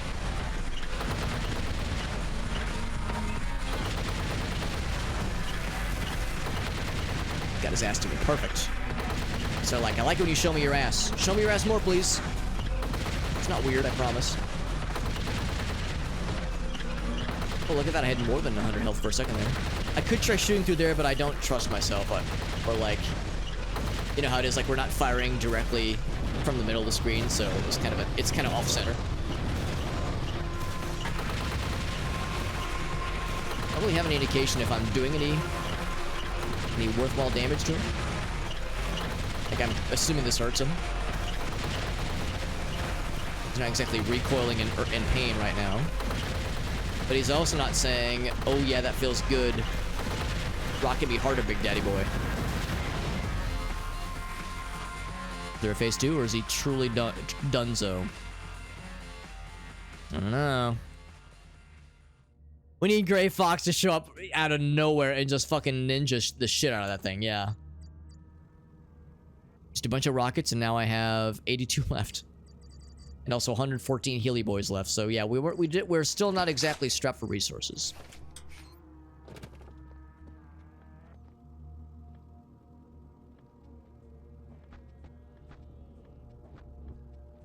Yeah, where's Gray Fox? We need him to show up and also cause a series of very elaborate and a little bit hard to follow cutscenes. And of course, I say that lovingly because that was a pretty cool ending sequence in Metal Gear Solid 1. I like that a lot. It's the only Metal Gear game I've actually played. It was Metal Gear Solid 1. I've never played anything else. But I've watched other people play, like at friends' houses. I've watched people play Metal Gear Solid 2 and 3, so I know a decent bit about what happens. Not everything, obviously, and I've forgotten quite a bit, I'm sure, over the years. So I still want to replay them, or play them for myself, I suppose. They're definitely on the list. One of many things on the list. Got all the resources. Let's go that way.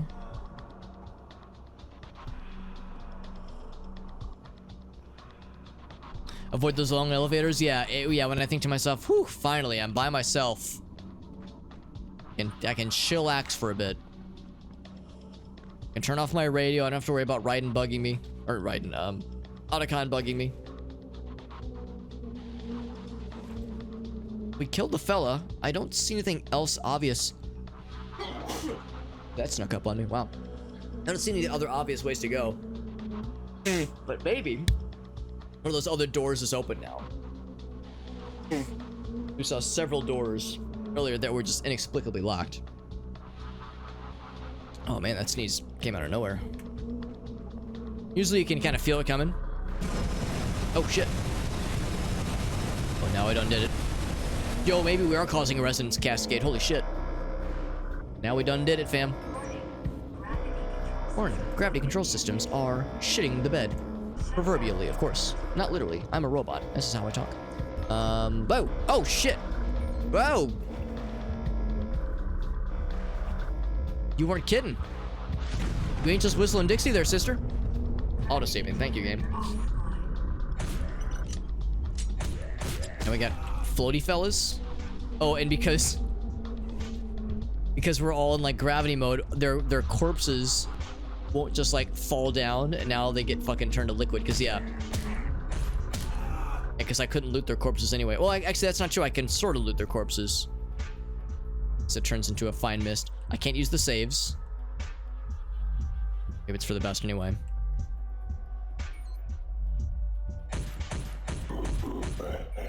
Ooh, ah. Yeah, they just turn into a fine powder, but you can still loot them if you're kind of careful and you know where to look. Splort.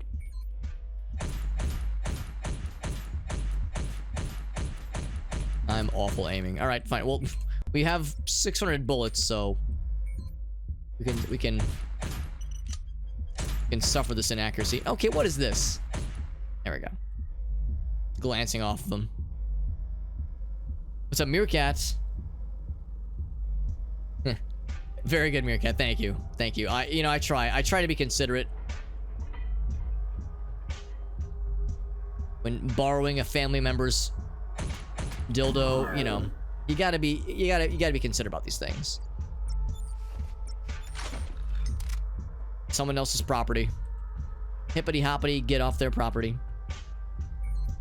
There was this way. There were several doors, including this one over here, actually. Nostradankus. It was like a resonance cascade, but instead of it teleporting us all over the place and opening up a portal to Fucksville, it instead... Yeah, I can't save there. It instead has thrown us into anti-gravity tipsy-topsy world. All these doors are still closed. There must be something else then. There's probably something else earlier that I couldn't quite reach. Now we can reach. Like we just came from up there, obviously. This way.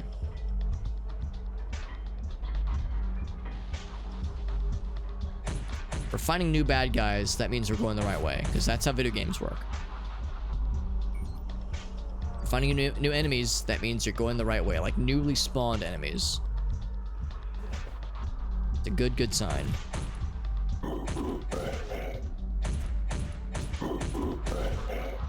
Oh, by the way, koala. The koala Aaron. We have 2 flavors of Aaron in the chat right now. So the koala Aaron. I was lurking in your chat earlier. When you were starting up earlier, you were doing some songs, and then you played some more. Or not some more. You started up your first ever playthrough of that Pumpkin Panic game. The singing was fantastic, by the way, as always. The music was extra funsies, but I unfortunately had to miss most of the gameplay. How was Pumpkin Panic? Because that game looks really freaking slick. I remember I was watching Doll play it a little bit. I think both of us were watching him together, because we'd both rated him. And I quickly determined, like, oh shit, I don't want to watch too much of this, because this is the game I want to play. One of those kinds of instances where it's like, oh yes, this is something I think I'd really vibe to.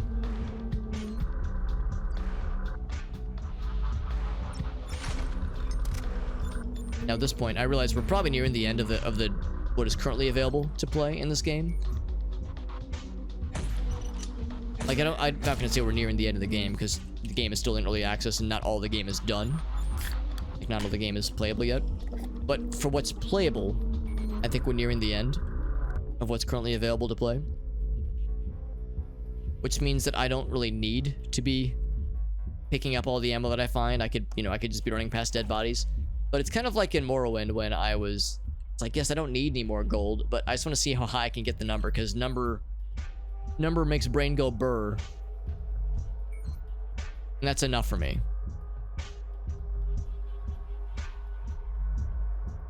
So we're going back this way.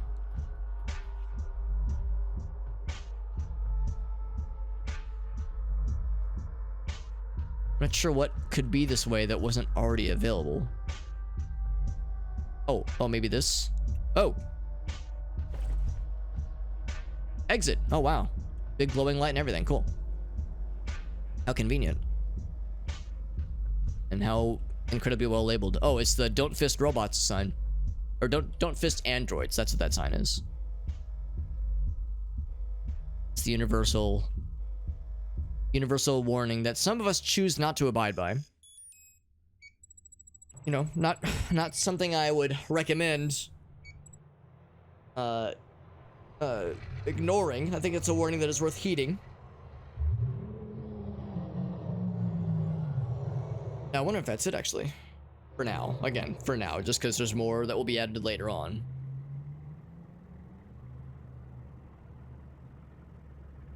Going through the access shaft. We're disoriented. We're alive for now. Completed the early access content of HYPERVIOLENT in all caps. And then find the any key and press it on your keyboard. So there it is. There's HYPERVIOLENT, what is currently available for it. Unfortunately, there were some technical snafus there because, yeah, we had that one very unpleasant crash earlier. And then, of course, it was crashing consistently on what was the last save of the game. So that's a little bit unfortunate. I still liked it. I'm very much going to be keeping an eye out for additional updates because, of course, content update 1. Originally, there were just 5 levels, I think. They added the 6th level, and then, you know, I don't know how many. I don't know how many were after level 6, but there was like several engineering levels, and those are pretty cool. And there's clearly going to be more where that came from. So I'm liking this a lot so far.